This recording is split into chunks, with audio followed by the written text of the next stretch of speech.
सन्मान आणि विचारमंचाच्या समोरील आपण सर्व सन्माननीय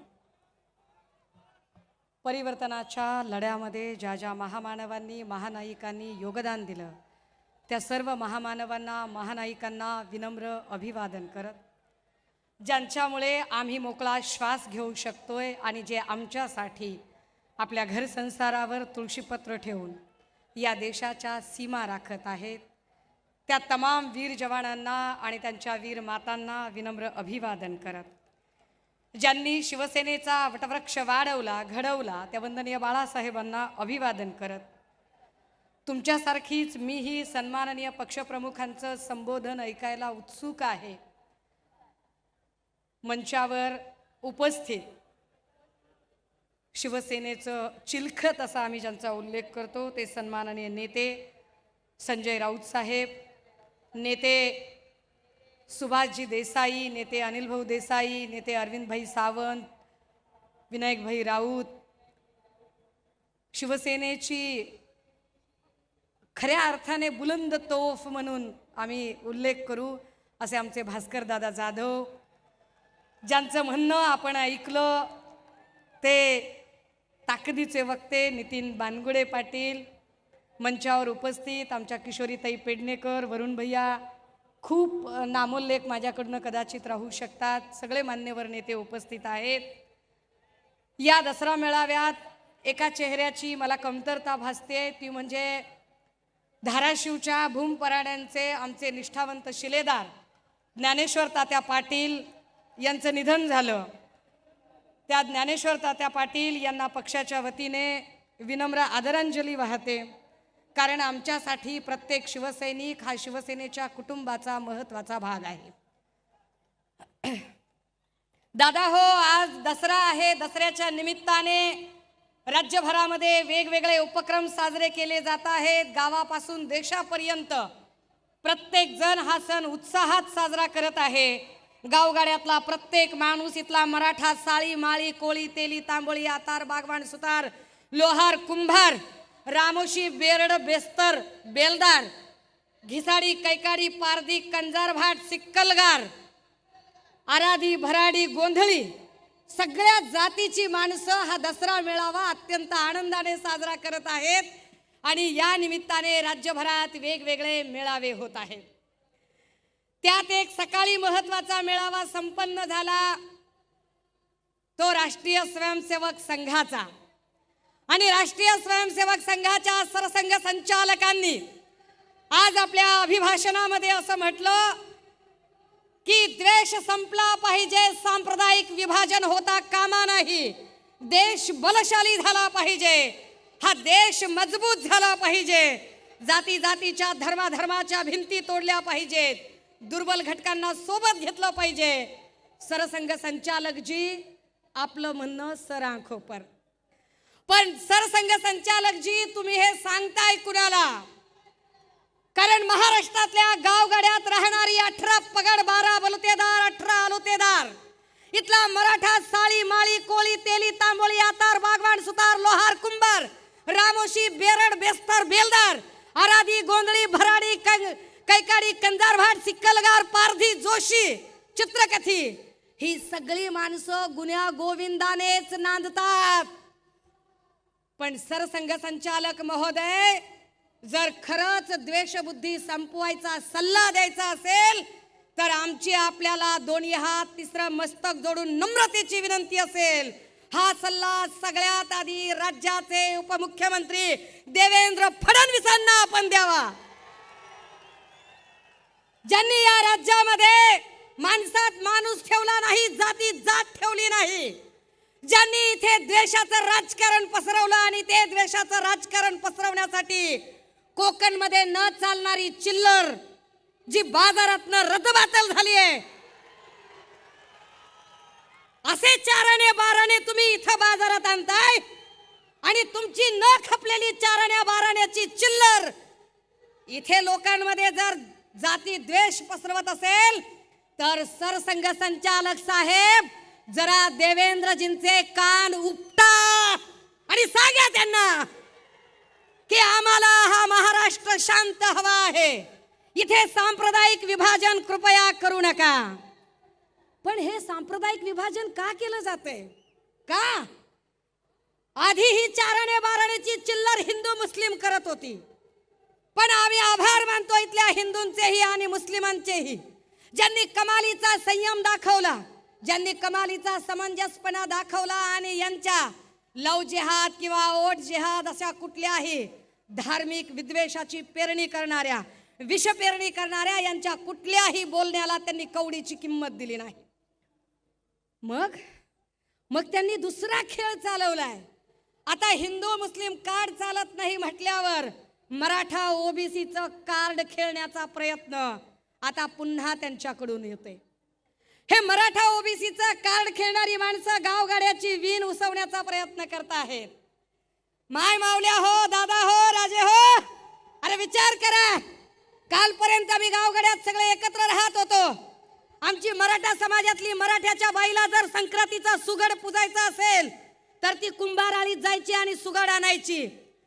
कुंभाराला जर नवरात्रीची माळ आणायची असेल तर ती माळ्याकडे जायची आणि देवीची माळ आणायची.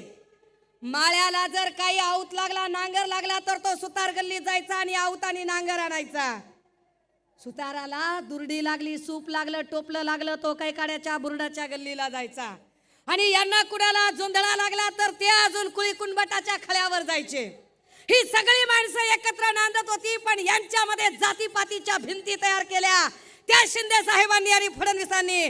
हे आम्हाला शहाणपण सांगतात. आणि हे का असं करतात? कारण यांना माहिती आहे की उद्या निवडणुका लागल्या आणि लोकांमध्ये गेले तर लोक यांना प्रश्न विचारणार आहेत. लोक यांना प्रश्न विचारतील की इथल्या बेरोजगारीचं काय केलं, इथल्या नोकर भरतीचं काय केलं. सत्तेत आल्यापासून एमपीएससीच्या 70 प्रकारच्या परीक्षा झाल्या आणि 70 प्रकारच्या परीक्षांमधल्या 65 परीक्षा यांची पेपर फुटी झाली. यावर लोक प्रश्न विचारतील. लोक पेन्शनवर प्रश्न विचारतील, आरोग्य भरतीवर प्रश्न विचारतील, तलाठी भरतीवर प्रश्न विचारतील, होमगार्ड प्रश्न विचारतील. आश्रमशाळेतले शिक्षक ज्यांच्या पगारी झाल्या नाहीत त्या आश्रमशाळेतले शिक्षक प्रश्न विचारतील. आरोग्य खात्यातले आमच्या कर्मचारी आया बहिणी प्रश्न विचारतील. या प्रश्नांची उत्तरं या लोकांकडे नाही आहेत आणि म्हणून ही माणसं राजकारण करतात. बरं, आपण याच्यावर जेव्हा कधी यांना प्रश्न विचारावे त्यावेळेला ते लगेच सांगत असतात की नाही, याच्यावर राजकारण करू नका, त्याच्यावर राजकारण करू नका, हे बोलू नका, ते बोलू नका. कोण राजकारण करते? कोणत्या प्रश्नाची उत्तरं त्यांनी दिली? हे शिंदे साहेबांचे सगळे बोलघेवडे आमदार आकडे सांगतात. 6,000 कोटीचा निधी, 10,000 कोटीचा निधी, 5,000 कोटीचा निधी. अरे गेला कुठं? गावात रस्ते नाही, नीट लाईट नाही, गटर नाही, मीटर नाही, गेले कुठे हजारो कोटी रुपये तुमचे? किती किती थापा हाणाल आणि किती लोकांना भुलवाल, पण यावर ते चकार शब्दाने बोलत नाहीत. या प्रश्नांची उत्तरं ते देत नाहीत. शेतीमालाला भाव का नाही, सोयाबीन कापसाचं काय झालं, यावर ते काहीच बोलायला तयार होत नाहीत. यावर बोलायचं सोडून ते जातीपातीचे भांडणं लावायचा प्रयत्न करतात. आर्थिक प्रश्नावर तर ते बोलतच नाहीत. दादा हो, 1962 पासून ते 2014 पर्यंत, 1962 ते 2000 या राज्यावरचं कर्ज होतं 2,37,000 कोटी आणि गेल्या 10 वर्षात कर्ज झालं 9,54,911 कोटी. 10 वर्षात तिपटीने कर्ज वाढलं. ही वित्तीय तूट इतकी मोठी आहे की कदाचित पुढची 10 वर्ष ती तूट भरून निघणार नाही. तरीही घोषणांची आणि आश्वासनांची खैरातच खैरात चालू आहे. काल परवा जाहिरातीचेच पैसे देत नाहीत म्हणून जाहिरातदार आणि कंत्राटदार बोलत होते, त्यावरही ते बोलायला तयार होत नाहीत. बरं, आपण काही बोलावं तर ते म्हणतात राजकारण करताय तुम्ही. कुणी राजकारण केलं? शिंदे साहेब, राजकारण कुणी केलं ते जरा नीट समजून घ्या. जिवंत माणसांचं सोडा, तुम्ही तर महापुरुषांचं सुद्धा राजकारण केलं. शिंदे साहेब, तुम्हाला एकही आंदोलन हाताळता आलं नाही.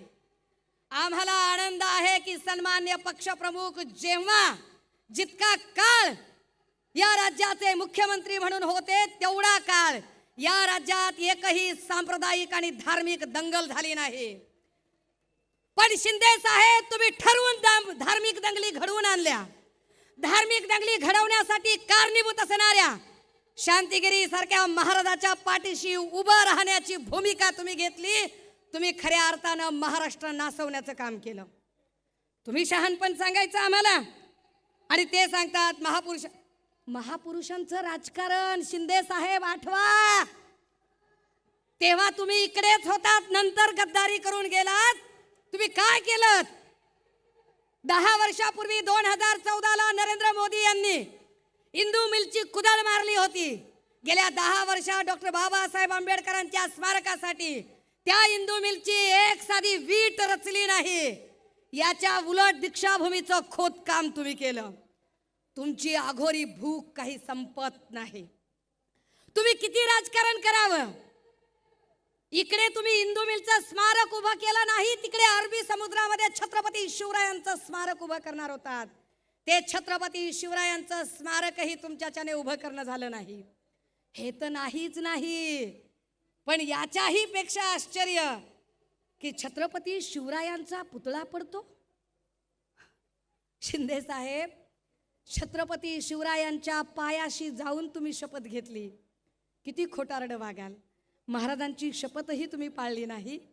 आणि तुम्ही वरून ते सांगतात की पुतळा कशाने पडला, तर म्हणाले ताशी 45 किलोमीटरचा वारा होता. ताशी 45 किलोमीटरचा जर वारा असेल तर कोकणामध्ये अनेक नारळाची झाडं आहेत, ती झाडं का पडली नाही? त्या झाडांवरचं साधं नारळ सुद्धा पडलं नाही. आणि तरीही हे आम्हाला सांगतात की ताशी 45 किलोमीटर, आणि त्या आपटेला तुम्ही सहज सोडून देता.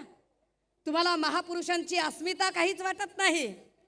पण या वेळेला दादा हो, हे समजून घ्या, लोकसभेच्या इलेक्शनला प्रभू श्रीरामाने यांना चितपट केलं आणि विधानसभेच्या इलेक्शनला छत्रपती शिवरायांचे मरहट्टाच्या पठारावरचे मावळे यांना धूळ चाखल्याशिवाय राहणार नाहीत. ही माणसं एकही प्रश्न, मग आम्हाला ते सांगायला लागले. एक नवा शब्द काढला, गोंडस गुटगुटीत शब्द काढला आणि म्हणाले fake narrative, fake narrative, fake narrative. कसलं फेक नरेटिव्ह? कुणाचं फेक नरेटिव्ह? फडणवीस साहेब, जरा आपल्या अंतकरणावर हात ठेवा आणि स्वतःला प्रश्न विचारा की फेक नरेटिव्हचं महानिर्मिती केंद्र तुम्ही स्वतः आहात. फडणवीस असं म्हणतात की दर 10 वर्षांनी आरक्षणाची मर्यादा वाढवण्यासाठी जो सगळ्यात मोठा प्रयत्न केला गेला, तो प्रयत्न मोदी आणि वाजपेयीजींनी केला. फडणवीस साहेब, 50ला या देशामध्ये घटना अंमलात आली तेव्हा आरक्षण सुरू झालं. 60ला त्याचा कार्यकाळ संपत होता, तोही फक्त राजकीय आरक्षणाचा. सामाजिक आणि शैक्षणिक आरक्षण तर कायमस्वरूपी आहे. पण राजकीय आरक्षण जर 60ला वाढवायचं असेल तर 60ला भारतीय जनता पार्टी बाळोत्यात सुद्धा नव्हती. ती साधी बाळोत्यात नव्हती, तिचा जन्म तरी झाला होता का ते जरा समजून घ्या. 60ला जो कालमर्यादा वाढवली ती काँग्रेसने वाढवली. 10 वर्षांनी पुन्हा 70ला आरक्षण वाढवलं. भाजपने नाही, ते पुन्हा काँग्रेसने वाढवलं. फडणवीस साहेब, या देशात संविधानाला धोका आहे आणि तो अजूनही संपला नाही. आणि त्याचं जिवंत उदाहरण तुम्हीच आम्हाला घालून दिलं. भारतीय राज्यघटनेने सांगितलं आहे की लेजिस्लेचर आणि ज्युडिशरी 2 वेगळ्या गोष्टी आहेत. न्यायपालिका आणि कायदेमंडळ वेगवेगळे असले पाहिजेत आणि न्यायपालिकेने स्वतःची स्वायत्तता अबाधित ठेवली पाहिजे. यासाठी न्यायाधीश पदावरच्या व्यक्तीने भलेही त्याचे धार्मिक कल काही असतील, पण स्वतःचे धार्मिक कल सार्वत्रिकरित्या त्यांनी प्रदर्शित करू नये. असं असताना सुद्धा जर या देशाच्या सर्वोच्च न्यायालयाचे सरन्यायाधीश आरतीसाठी जात असतील तर याचा अर्थ काय काढायचा बरं? आणि यावर शिंदे साहेब, आपल्याकडून मी अपेक्षाच करू नये, कारण टेलिप्रॉम्प्टरवर आपण कॉपी वाचणार किती, भाषण करणार किती. आपल्याला वाचून वाचून भाषण करून आपल्याला त्याच्यातल्या कॉन्सेप्टही कळणार नाहीत. पण हे आपल्याला कधी लक्षात यावं की या देशाचा काय पद्धतीने या राज्याचा खेळखंडोबा शिंदे, फडणवीस, पवार या सगळ्या लोकांनी केला.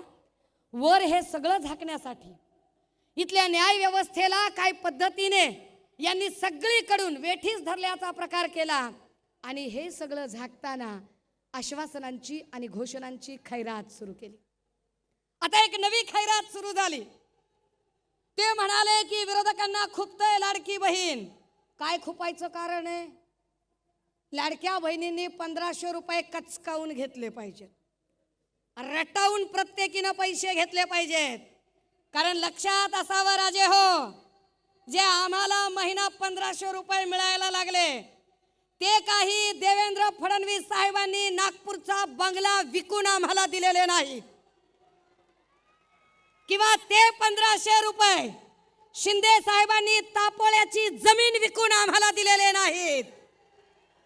दोघांनीही काही आपल्या खिशात हात घालून आम्हाला पैसे दिले नाहीत. हे पैसे आमच्या कष्टाचे पैसे आहेत. आमच्याच राज्यातल्या नागरिकांनी जो टॅक्स भरला त्या टॅक्सचे पैसे आहेत. तुम्ही फक्त पोस्टमन आहात, बेकार क्रेडिट घ्यायचा नाद करू नका. क्रेडिट घेतात, त्याचे बॅनर लावतात. अय दादा हो, तुमच्यापैकी लय जण काही तुम्ही विदर्भातून आला असाल, तुम्ही मराठवाड्यातून आला असाल.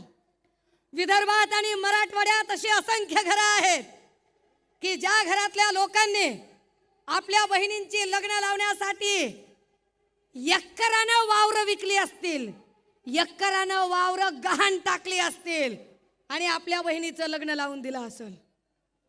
लावला तुम्ही कधी बॅनर?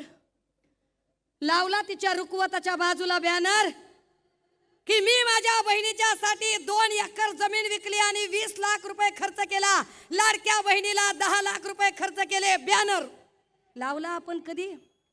आपण बॅनर नाही लावला राजे हो कधी. आपण बहिणीच्या सासर घरी कधी भेटायला गेलो, बहिणीच्या भाच्याच्या हातामध्ये तिच्या जावला न कळता, तिच्या दिराला न कळता, तिच्या नंदेला न कळता, तिच्या सासू सासऱ्याला न कळता, तिच्या नवऱ्याला न कळता आपण असेच तिच्या हातात कधी 4-5 हजार रुपये घातले. आपण बाहेर येऊन बस स्टँडवर बॅनर लावला का राजे? बहिणीला 5000 रुपये दिले, लाडक्या बहिणीला 5000 रुपये हातात घालून आलो. दिला? लावला बॅनर?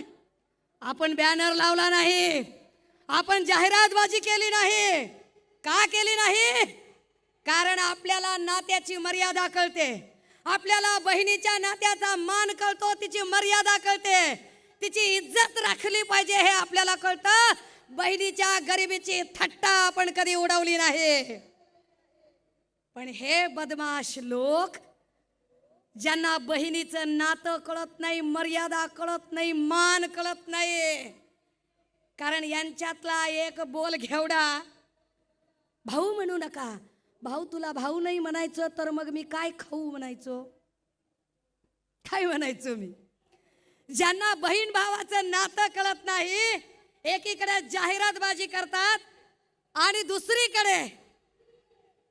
दुसरीकडे त्यांच्यातलाच एक जण काल स्नेहल जगतापांच्या बद्दल बोलताना म्हणतो, तुम्हाला लाडका भाऊ पाहिजे का काय पाहिजे बोला.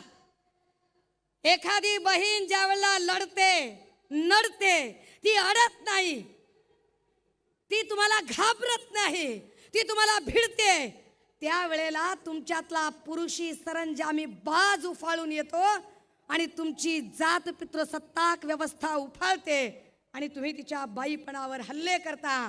पण हे बाईपणावर हल्ले करण्याचे संस्कार ना हे संस्कार वंदनीय बाळासाहेबांचे असू शकतात, ना तुम्ही ज्यांचं सकाळी झोपेतून उठल्यापासून झोपेपर्यंत नाव घेताय त्या आनंद दिघेंचे असू शकतात. हे संस्कार फार तर रेशीम बागेत वाढलेल्या RSS मधून आलेल्या बाटग्यांचे संस्कार असू शकतात, जे बाटग्यांचे संस्कार तुमच्यावर आलेले आहेत, ज्या बाटग्यांच्या संस्कारामुळे तुम्ही महिलांच्या बद्दल अत्यंत अर्वाच्य पद्धतीने बोलताय. दादा हो, माझ्याकडे बोलण्यासारखे फार मुद्दे आहेत, परंतु तुर्तास